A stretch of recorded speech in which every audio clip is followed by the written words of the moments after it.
Let's review the yearly blood work so you can understand how do you sort of get a gauge and continue to help you to understand how to take care of your body. Your CBC, so you're getting all your normal ranges for white blood cells and red blood cells. If those are off, we just covered all about what do those mean when they're high or low. Now, if platelets are high, I would add in the omega plus turmeric. And then I would be looking at the lifestyle approach of how we eat. Checking your cholesterol levels when doing blood work. Big thing that a lot of people get wrong. We're only looking at total cholesterol. This one doesn't tell us too much from a perspective of your mortality risk or your risk of a heart event. You got to dig deeper because LDL, HDL, triglycerides. So you want 25% of your total cholesterol to be HDL. So if it's 200, you want this HDL to be at least 50. You want your triglycerides to be twice as much as your HDL. So if these are 50, we don't want triglycerides above 100. So you want them to be less than 2 times. So I kind of said that a little bit backwards. So triglycerides divided by HDL should be less than 2.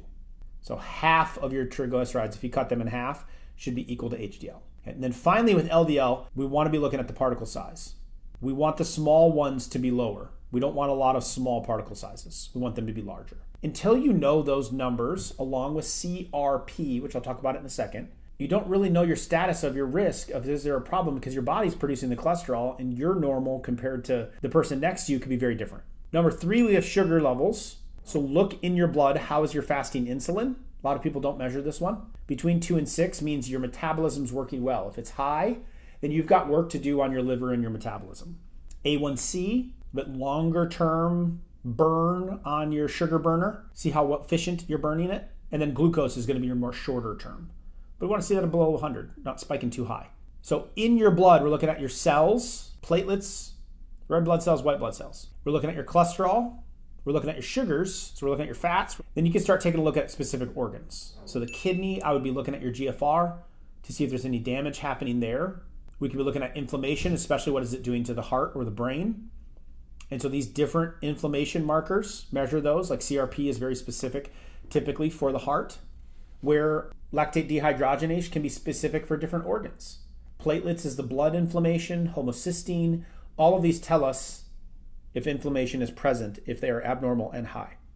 That matters because you need to make lifestyle changes. You need to change your nutrition, you need to change how you're working out, stress levels. You need to do the challenge, follow the Livingood daily lifestyle. That's what combats this. Check the health of your liver, AST, ALT, and ferritin. Those are the 3 main numbers. Keep in mind that AST can be tied into other organs as well, but it's still a good predictor of the liver itself. Check the health of your thyroid. Make sure you do not forget antibodies or peroxidase, because you can't tell the full picture again, just like cholesterol, until you know if an antibody's involved, you don't have a thyroid problem, you have a gut problem. The thyroid's just taking the side effects of it. Check the immune health. My favorite there is vitamin D3. Ideally, chest tech D3, not D2. Make sure you're looking at D3. And then finally, you can look at B vitamins, just to see, now that you know a lot more about them.